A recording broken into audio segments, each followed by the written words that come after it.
সুপ্রবাসের সকল ইমানদার মুসলমানদের প্রতি আমার সালাম। আসসালামু আলাইকুম ওয়া রাহমাতুল্লাহি ওয়া বারাকাতুহু।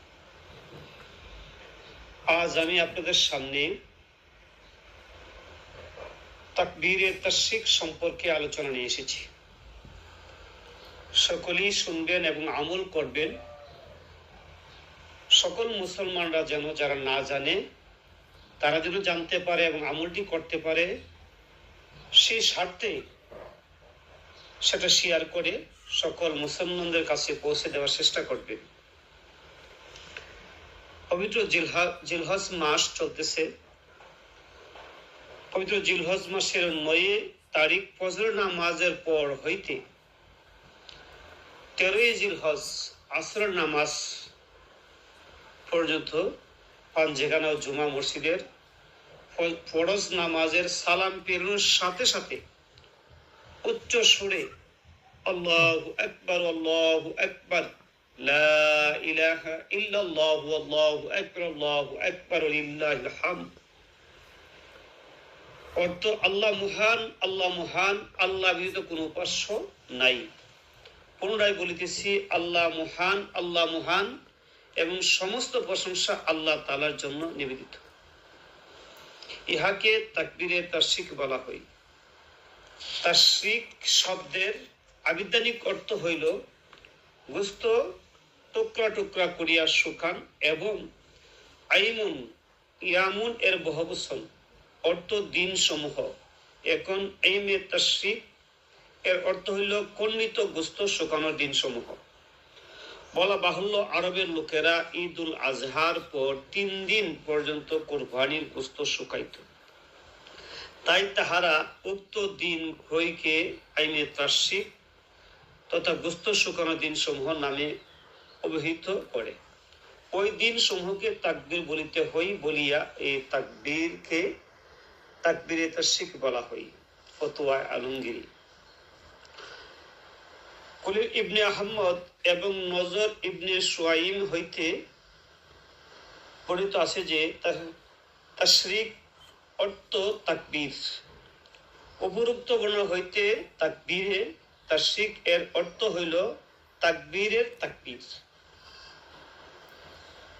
তাহাতে যেন একই শব্দের তাকবার বারবার উল্লেখ হইতেছে।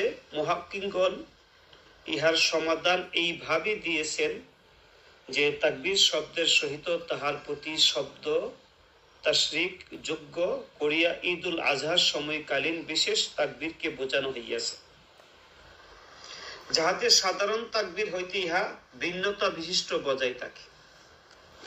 তাকবীরের মূল কথা, তাকবীরের মূল ইতিহাস সম্পর্কে ফিকহবিদগণ বলেন যে হযরত ইব্রাহিম আলাইহিস সালাম যখন আল্লাহর আদেশ মোতাবিক তাহার ইস্তেফার সম্পদ হযরত ইসমাইল আলাইহিস সালাম কুরবানি করিবার পূর্ণ প্রস্তুতি গ্রহণ করত, সূরা চালনা আরম্ভ করিলেন, তখন আল্লাহর পক্ষ হইতে হযরত জিবরাইল আমিনকে আদেশ করা হইল, যাও একটি দুম্বা ইসমাইল স্তোত্রবৃত্তিক করো। হযরত জিবরাইল আলাইহিস সালাম দুম্বা লইয়া আসিতেছিলেন আর আশঙ্কা বোধ করিতেছিলেন যে না জানি ইব্রাহিম আলাইহিস সালাম তাহার নয়নমণিকে কোরবানি দিয়ে ফেলে। তখন জিবরাইল আলাইহিস সালাম বলিলেন, আল্লাহু আকবার আল্লাহু আকবার। জিবরাইল আলাইহিস সালাম এর মুখে তাকবীর ধ্বনি শুনিয়া হযরত ইব্রাহিম আলাইহিস সালাম বলিলেন, লা ইলাহা ইল্লাল্লাহু আল্লাহু আকবার। এত শ্রবণে হযরত ইসমাইল আলাইহিস সালাম বলিলেন, আল্লাহু আকবার লিল্লাহিল হামদ। আল্লাহ তাআলার এক ঘনিষ্ঠ প্রেমিক এই মহান ব্যক্তি গণের মুখ আবেগপূর্ণ বাক্য 3টি কিয়ামত পর্যন্ত চিরস্মরণীয় হইয়া থাকিবে, বরং আল্লাহ সন্তুষ্টির উদ্দেশ্যে জীবন উৎসর্গ করিবার নবপ্রেরণা সৃষ্টি করিতে থাকিবে।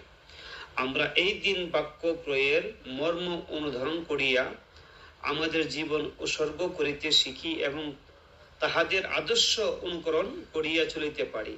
আল্লাহ তাআলা আমাদের যেন সেই তৌফিক দান করেন। সকলে বলি আমিন। হাদিস শরীফে আছেন, তাকবীর তাশরিক সালাম ফিরানোর পর তৎক্ষণ বলা ওয়াজিব, অর্থাৎ সালাম ফিরানোর পর তাকবীর বলার পূর্বে অন্য কোনো আমল করা বা কথা বলা যাইবে না। তাকবীর বলার পূর্বে অন্য কোনো আমল করিলে তাকবীর জিম্মা হইতে রহিত হইয়া যাইবে। একমাত্র তওবা করা ছাড়া এই ওয়াজিব আমলটি কাজা আদায় করার ব্যবস্থা নাই। সালাম ফিরানোর পর অজু ভঙ্গ হইয়া গেলেও বিনা অজু তৎকাল আদায় করিবে। অজুর জন্য মসজিদ হইতে বাহির হওয়ার প্রয়োজন নেই। আমাদের ইমামগণের মধ্যে কিছুটা মতানৈক্য থাকিলেও অত এই কথার উপর যে পুরুষ মহিলা মুকিম জামাতের সাথেও একাকী নামাজ আদায়কারী সকলের উপরে প্রত্যেক ফজর নামাজের পর একবার তাকবীর তাশরিক বলা ওয়াজিব বলে মহিলাগণ নিম্নে সুরে আস্তে আস্তে এবং পুরুষগণ উচ্চ সুরে বলিবে আল্লাহু আকবার আল্লাহু আকবার লা ইলাহা ইল্লাল্লাহ আল্লাহু আকবার আল্লাহু আকবার লিল্লাহিল হামদ। নফল নামাজ আদায়কারী ফরজ নামাজ আদায়কারীর পেছনে ইক্তেদা করিলে ইমাম অনুকরণে তাহার উপর তাকবীর তাশরিক বলা ওয়াজিব হইয়া যায়। নফল সুন্নত এবং ভিতরের নামাজের পর তাকবীর বলা ওয়াজিব নহে। জুমার নামাজের পর তাকবীরে তাশরিক বলা ওয়াজিব।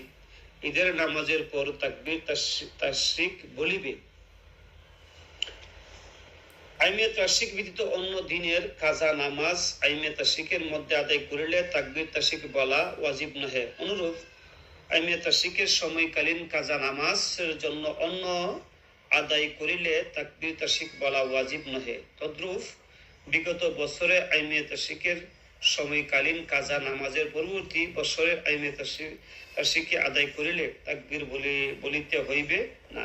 যদি আইমে তাশরিকের মধ্যে জামাত সহ আদায় করে তখন অবশ্যই তাকবীর তাশরিক বলা ওয়াজিব হইবে। ইমাম যদি বলে তাকবীর না বলে তথাপি মুক্তাদিদের উপর তাকবীর বলা ওয়াজিব। আইমে তাশরিকের মধ্যে যদি কেহ হাটে বাজারে পথে ঘাটে চলিতে ফিরিতে উচ্চ সুরে তাকবীর বলে তবে তাহাকে বাধা দেওয়া ঠিক হইবে না। সকলকে সেই আমলটি করার জন্য অনুরোধ করা হইল, সকলেই সঠিকভাবে আমলটি করবেন। আল্লাহ রাব্বুল আলামিন যেন সকলের কুরবানি এবং আমলগুলা ইবাদতগুলা আল্লাহর নৈকট্য লাভ করা যেন কবুল করেন। সকলে বলে আমিন। আসসালামু আলাইকুম ওয়া রাহমাতুল্লাহি ওয়া বারাকাতুহু।